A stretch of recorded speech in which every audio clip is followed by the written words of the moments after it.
Hey everybody, I'm Casey Silver. My name's Dimi Macheras. And together, we're 80% Studios.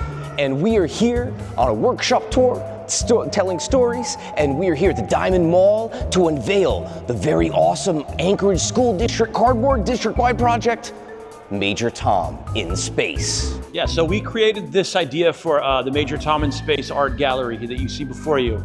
And it's a cardboard project where we kind of developed a system of cutting out cardboard shapes, applying paints and colors to show these different various elements, aliens, astronauts, we've got different planets, and it basically tells a sequential story of Major Tom on his journey from Earth through the solar system and all the way to Mars, and he encounters all sorts of crazy aliens and UFOs along the way. And we will be unveiling the grand opening of this on January 22nd from 6 to 7:30 p.m. and we'll be hosting free art drawings. We're gonna have a creation station to make emojis with. We're gonna have all sorts of cool stuff to do, so bring your family, come by, see what other your kids have been doing, and enjoy some creative time with your family at the Dimond Mall.